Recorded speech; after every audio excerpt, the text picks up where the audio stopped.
Om Namo Bhagavate Vasudevaya.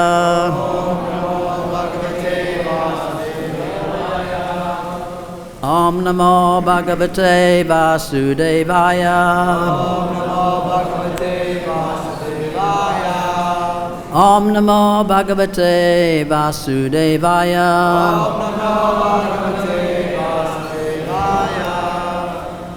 This morning we're hearing from the Srimad Bhagavatam, Canto 7, Chapter 13, entitled The Behavior of a Perfect Person, text number 27. Sukham asyatmano rupam Save hoparatistanu Manasam sparsajan drishtva Bhogan svapsyami samvishan Sukham, happiness. Asya, of him. Atmana, of the living entity. Rupam, the natural position. Sarva, all. Iha, material activities. Uparati, completely stopping. Tanu, the medium of its manifestation. Manasamsparsha jan, produced from demands for sense gratification. Drishtva, after seeing. Bhogan, sense enjoyment. Svapsyami, I am sitting silently, thinking deeply about these material activities. Samvishan, entering to such activities. Translation and purport by His Divine Grace Srila Prabhupada. The actual form of life for the living entities is one of spiritual happiness, which is real happiness. This happiness can be achieved only when one stops all materialistic activities. Material sense enjoyment is simply imagination. Therefore, considering this subject matter, I have ceased from all material activities and am lying down here. Please repeat. The actual form of life for the living entities is one of spiritual happiness, which is real happiness. This happiness can be achieved only when one stops all materialistic activities. Material sense enjoyment is simply imagination. Therefore, considering this subject matter, I have ceased from all material activities and am lying down here. Purport. The difference between the philosophy of the Mayavadis and that of the Vaishnavas is explained herein. Both the Mayavadis and Vaishnavas know that in materialistic activities there is no happiness. The Mayavadi philosophers, therefore, adhering to the slogan Brahma Satyam Jagan Mithya, want to refrain from false materialistic activities. They want to stop all activities and merge in the Supreme Brahman. According to the Vaishnava philosophy, however, if one simply ceases from materialistic activity, one cannot remain inactive for very long, and therefore everyone should engage himself in spiritual activities which will solve the problem of suffering in this material world.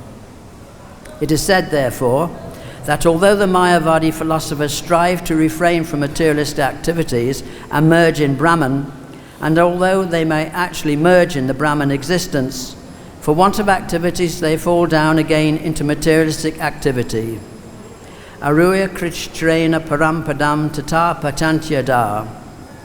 Thus the so-called renouncer, unable to remain in meditation upon Brahman, returns to materialistic activities by opening hospitals and schools and so on.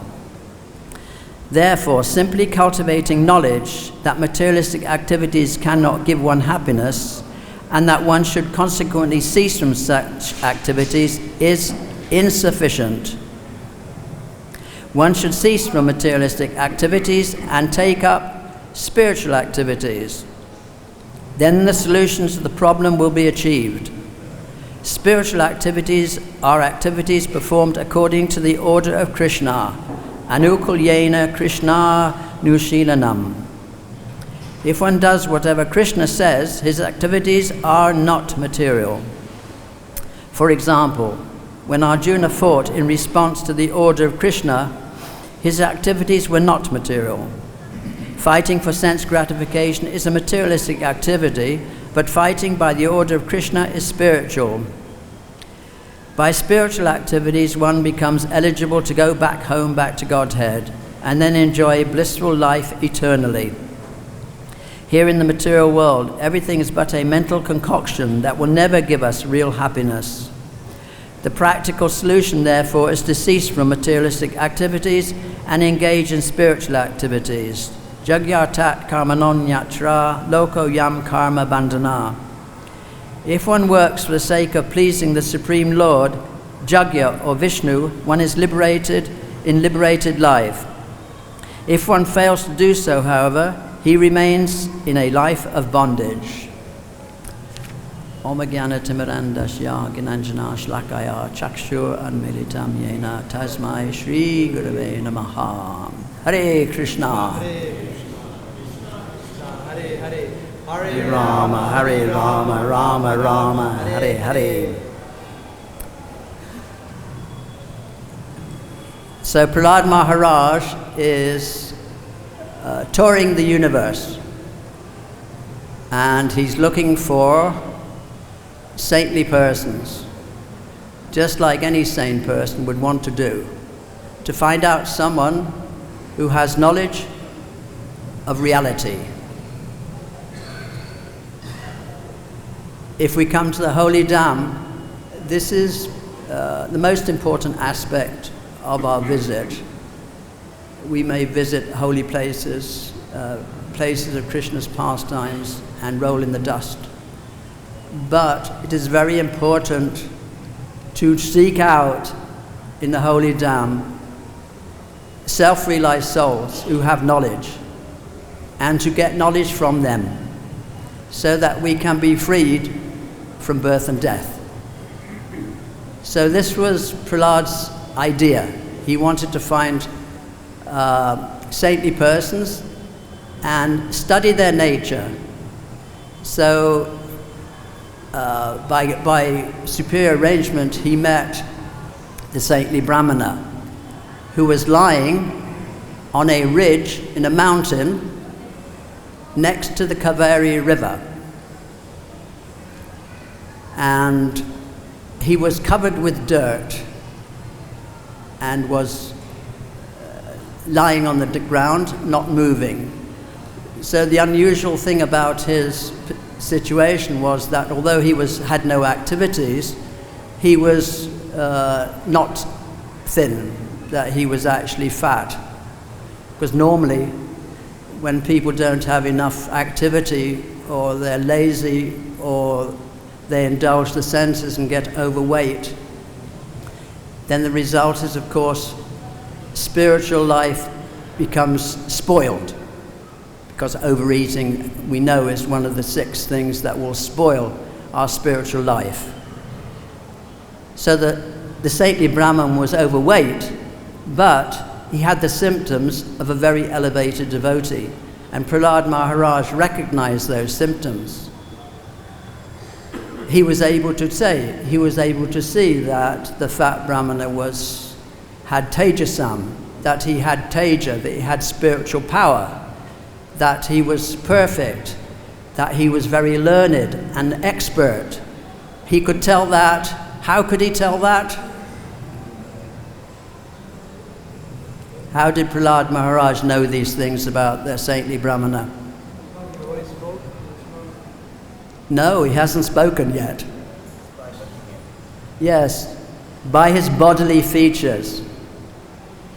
This is possible for when we become elevated in spiritual life, but it is a problem if we remain neophyte devotees, or what is described as Kanishta Adhikaris, because the limitation of a Kanishta Adhikari is the inability to actually discriminate between who is actually a devotee and who is not a devotee. And of course that means also the inability to recognize spiritual happiness when we see it. That inability is there.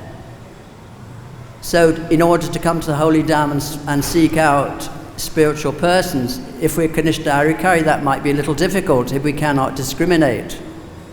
But there is some help, of course. We have the help of other Vaishnavas who are elevated, and we have the help of what else? Can we take shelter?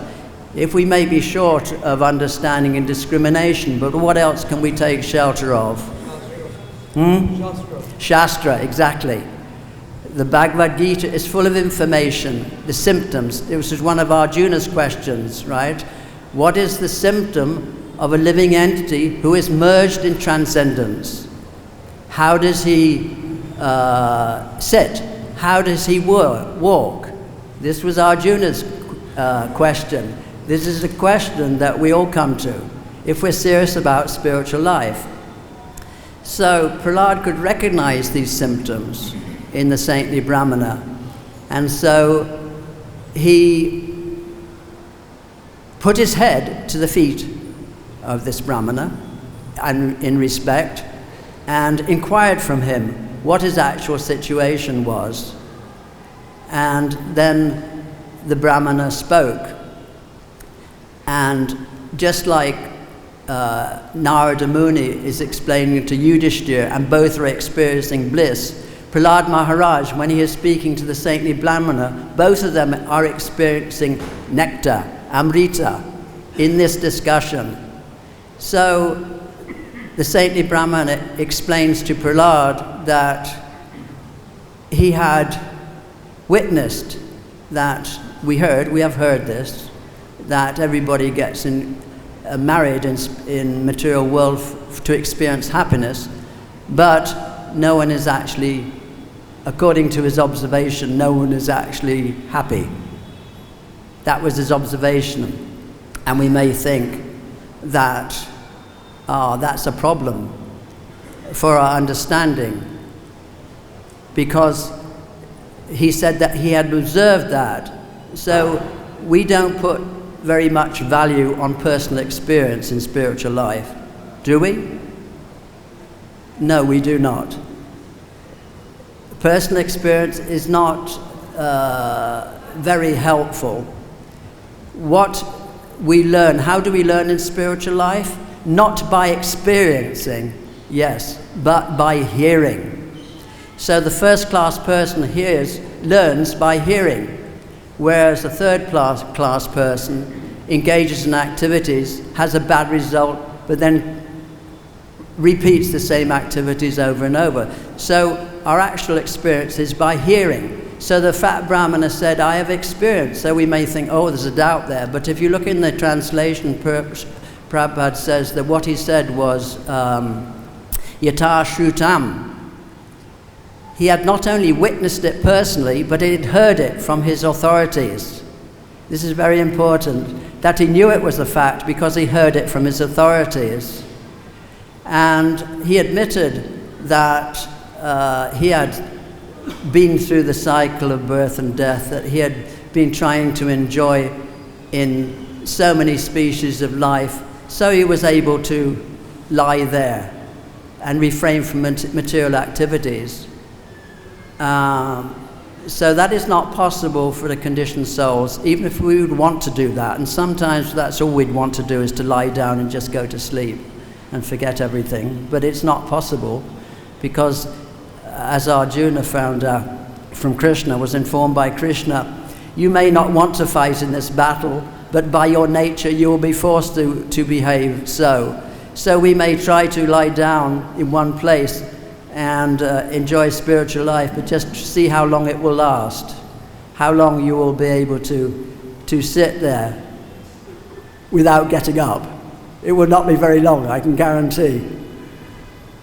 It will not be very long at all. But a person in Krishna consciousness, because we're not dependent on external happiness.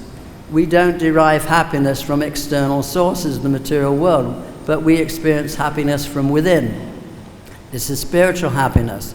So a Krishna conscious person can sit in one place and enjoy life from within. That is not possible for a person in the modes of material nature, because the material modes are always changing, jatu distatya karma krit, and forcing the conditioned souls to behave in certain ways. So we may want to behave in one way, but material nature is forcing us to behave in another way. So it was not the Brahmana's personal experience of this fact that no one is enjoying in the material world. It was according to the scriptures.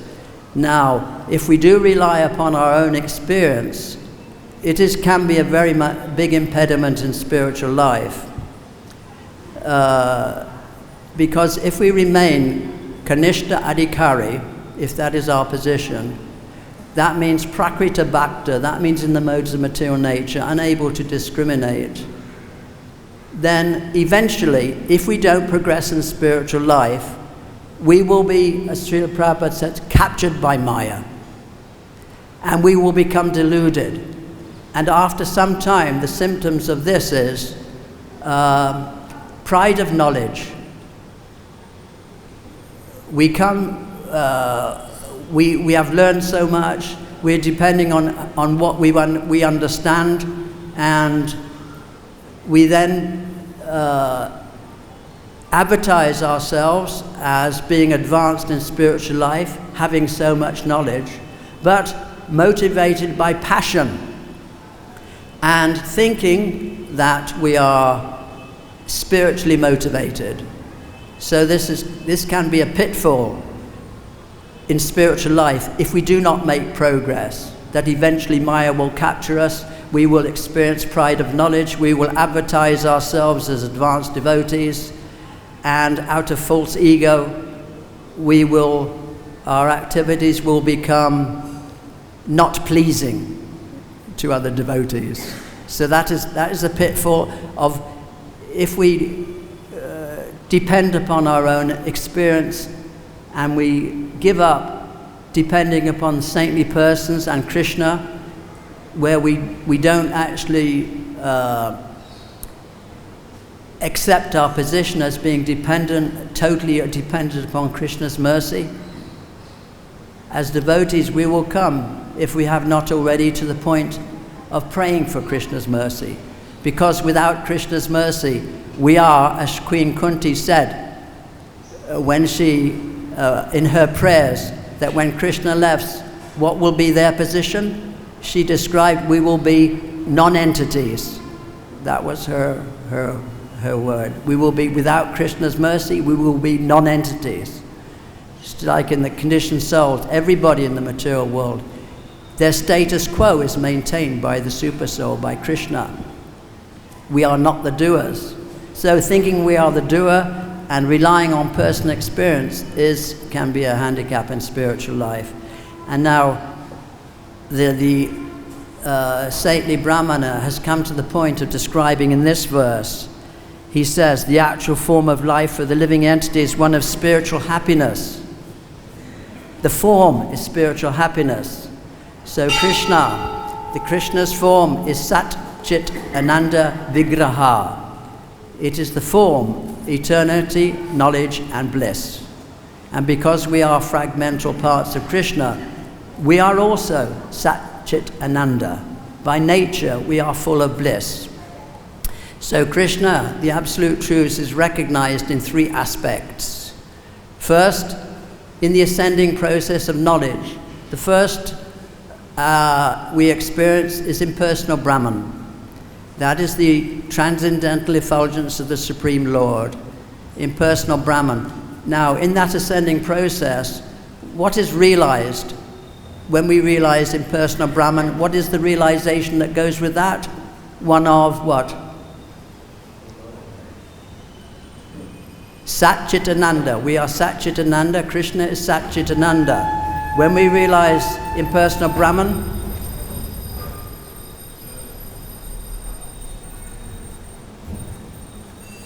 we realize what?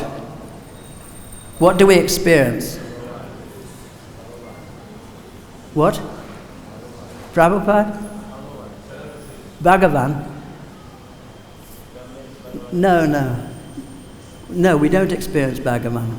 We experience the effulgence, Brahmajyoti. That is the first realization. So what do we experience? Eternality. Eternality. We realize, when we realize Krishna's eternal effulgence, we realize eternality. We realize at that point that we're no longer a material body. We don't belong to this material world, but we belong to an eternal world. That is the realization. That is Sat. Eternality. When we realize Paramatma, what is realized? Chit. What is Chit? Knowledge. So, impersonal means eternality. Paramatma means knowledge. But that is not going to give us ultimate happiness. What do we need for ultimate happiness? For the ultimate perfection, so for the ultimate satisfaction of heart, we need Hare Krishna mantra. What else? Sadhu Sangha. Sadhu Sangha, yes. In context, please. We have experienced eternality. We have experienced knowledge. We have got knowledge. We were in ignorance. Now you have knowledge. Now you can see things as they are. You were in ignorance. Now we see things as they are. If you realize Paramatma within the heart, you see things as they are. But we're missing what? Bliss, Ananda. We're missing Ananda. And that is the thing that only thing that will actually satisfy the soul, because we are Satchitananda. So, with the realization of eternity, knowledge and bliss, we experience Vigraha, the form of Krishna. And then we are happy and satisfied. Otherwise, partial realization of Krishna will be destroyed by time. Even if we're able to raise by our consciousness by mental speculation to achieve impersonal Brahman, we will fall down. Even if we realize Paramatma, if we do not take to devotional service, we will fall down in time. That realization will be destroyed by time. So we have to realize eternity, knowledge, and bliss. And that bliss is, that happiness comes from what is essential for happiness. Sorry to ask you so many questions. There is one requirement for happiness. What is? Relationships? Yes, you can say that. Service to Krishna, yes. Variety, yes. There is no question of enjoyment without variety. Krishna has created so many varieties. 8,400,000 species of life. Parashya Shakti Vividaya Shruyate. Krishna has so many energies. There is the energetic source, then there are the energies. Shakti and Shaktiman. Krishna has so many energies for what purpose? For his happiness. For Krishna, so that he can enjoy himself. Krishna has so many energies for his pleasure. So, Krishna has created so many varieties,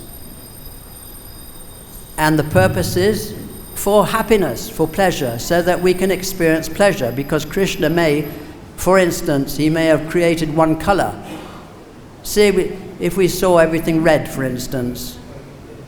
Or he might have created, as Srila Prabhupada says, one fruit, one coconut, which is problematic. You have to break open a coconut if you want to have a drink, you know.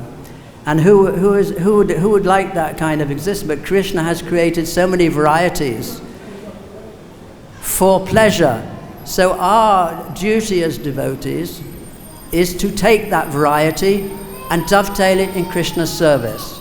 Not to make everything equal, but to, as things exist, we're all individuals, we all have some qualities, some abilities, to take those abilities, whatever they are. You don't have to become a rocket scientist or anything. You don't have to learn anything in Krishna consciousness to do service. All you need to do is whatever you can do nicely, you do for Krishna. If you can sweep, if that's all you can do, then you sweep.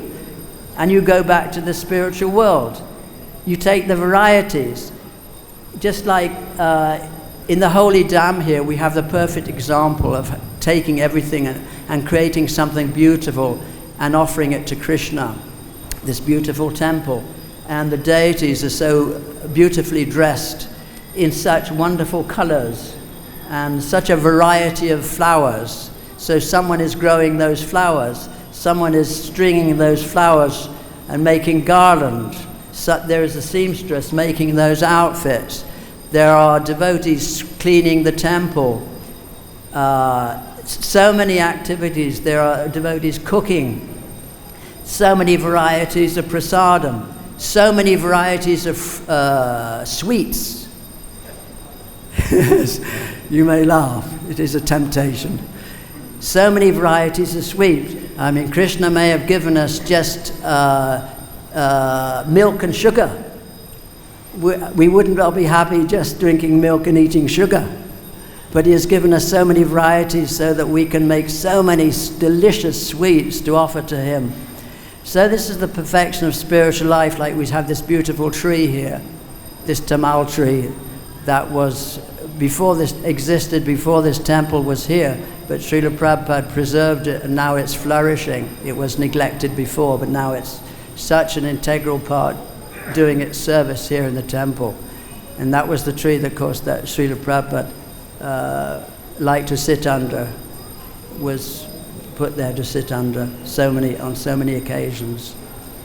So to be happy, this is how we can perfect our spiritual life. And the art of devotional service is taking all these varieties and knowing how to dovetail them for Krishna's satisfaction, not our own satisfaction, because the moment we take anything for our own satisfaction, just like if we value our own experience, then we become asara, asat, useless.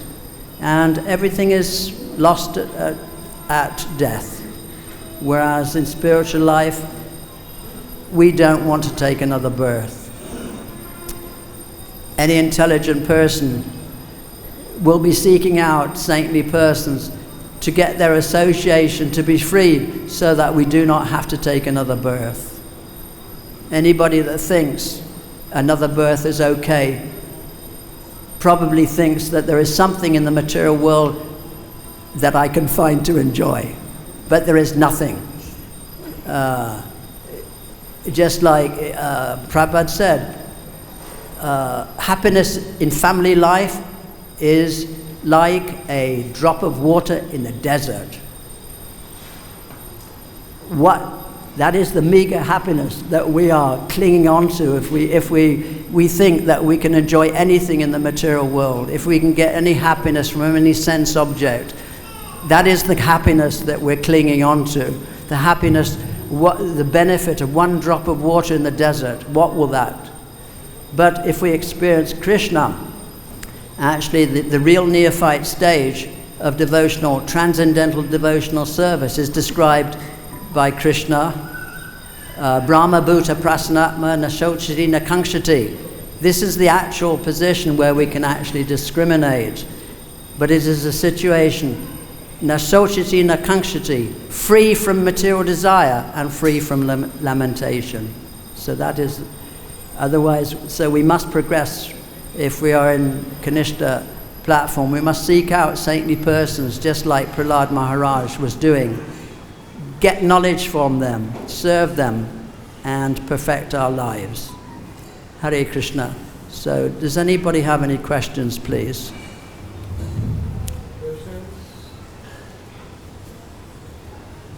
Yes, Brahm.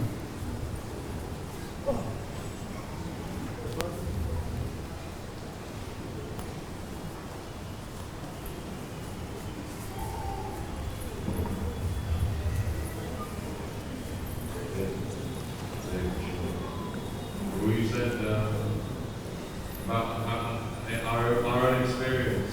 Yes. And how if we go off without it's useless. Yes. But how do we understand that? Because we experience things within our Krishna conscious life and it's kind of increase our faith or... Yes, but we're not seeing, in spiritual life, we're not seeing through our material senses, we're seeing through the Shastra. I mean, if you don't see through the Shastra, what will you see when you see the deities?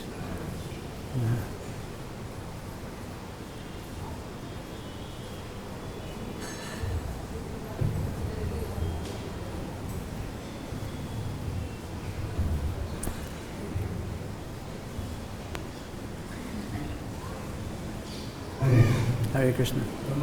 We are speaking about the varieties. Yes.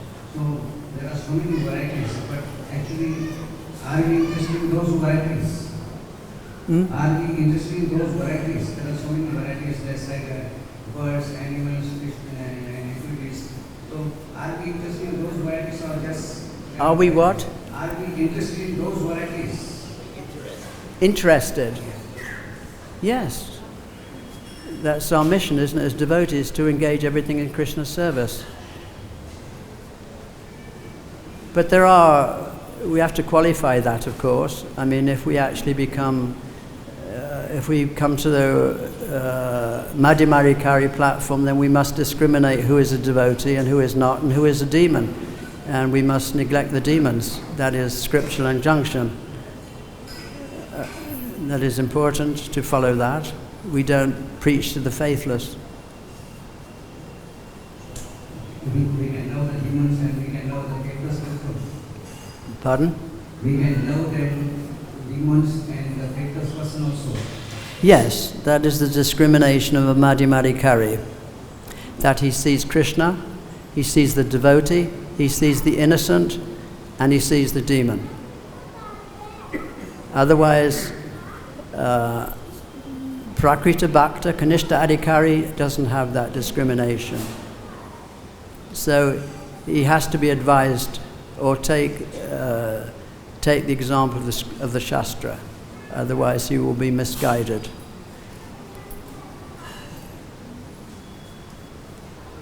Yes.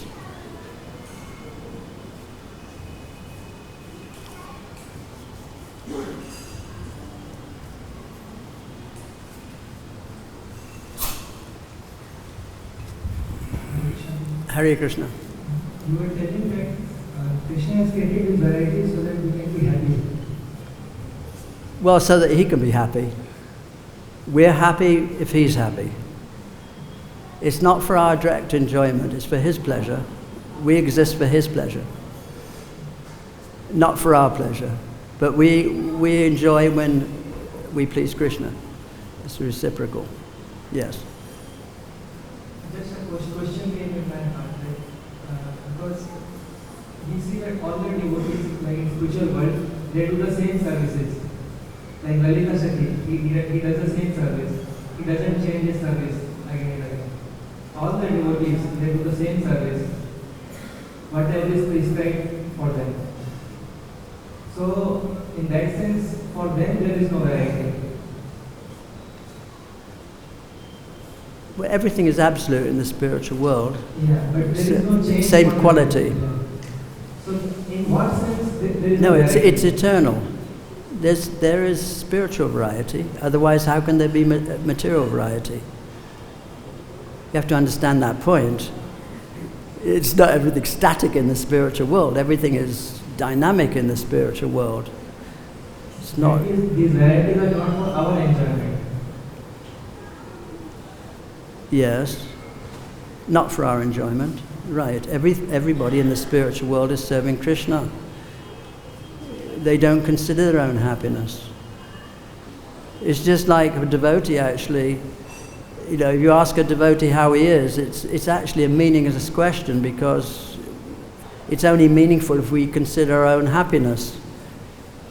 For a devotee, it's meaningless, your own happiness. We're not trying to enjoy, we're actually trying to serve Krishna. So the question of your own happiness is irrelevant.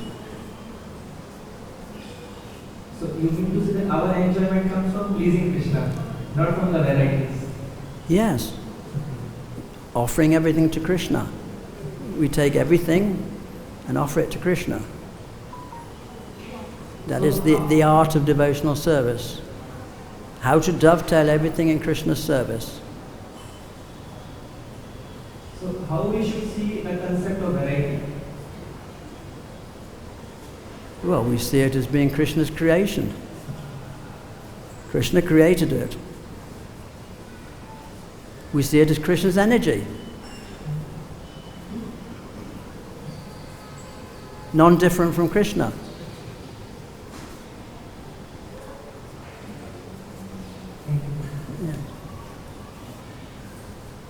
Yes.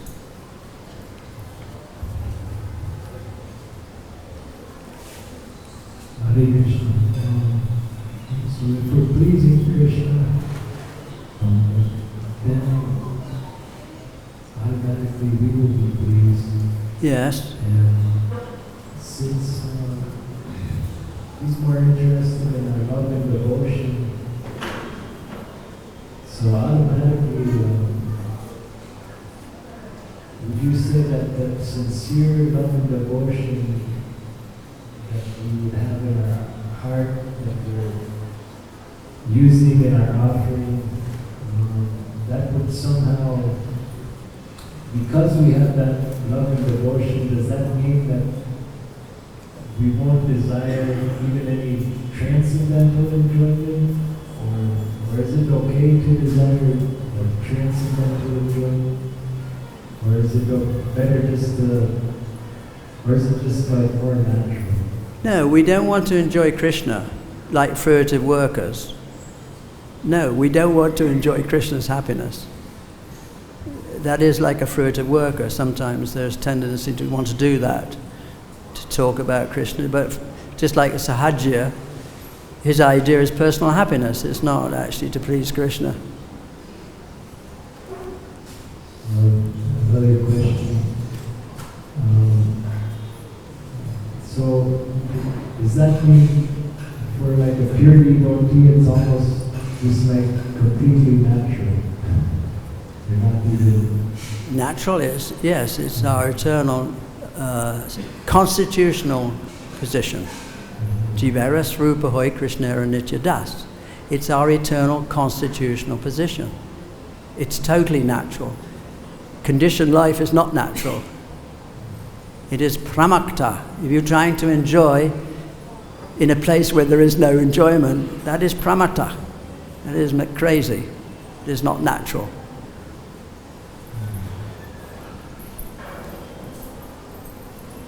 We can remember today, catch yourself trying to satisfy your senses, the tongue or the ear or whatever, listening to some music or tasting something nice.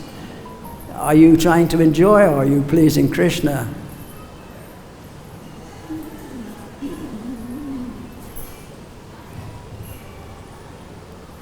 Enjoying. I would say enjoying. The point is actually, a devotee wants to see everybody happy, but the important thing is to know how to be happy. Not just to be happy, because there is a semblance of happiness in the material world, but it is like that drop of water in the desert. It is not real happiness. It is an illusion. In that verse we heard, imagination. It is just an imagination, that is all. Whatever the conditioned soul is enjoying, he's enjoying it, and that enjoyment is imagination. It is not happiness. So an intelligent person, as Krishna says, gives up trying to enjoy things that have a beginning and an end. temporary things. You give it up altogether. Simply because they have an end.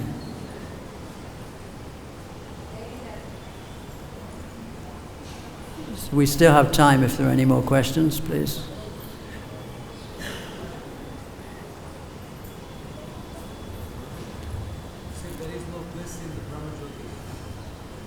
There is no bliss in the Brahma-jyoti. No place. Kamalakantra is saying there's no place in the Brahma-jyoti. That's right. We can't remain in the Brahma-jyoti if we realize it. That's why the Mayavadis, actually, they can become transcendental, but because they don't take up devotional service, then they have to come down again, as we heard. And what do? They do welfare work, like opening hospitals or some such thing like that. So why we don't stay in the Brahma-jyoti is because as spirit souls, we're active. We do not want, like the Mayavadis, they sometimes, for lack of activities, they study the scriptures, they study our scriptures because they get so bored with inactivity. Yes, so we want activity, this is where variety is, this is Krishna's mercy, the variety is Krishna. Serving Krishna, varieties of his creation, this is eternal happiness. Whereas to be stuck in the Brahma-jyoti is hell for a devotee. Right, thank you very much. All glories to Srila Prabhupada.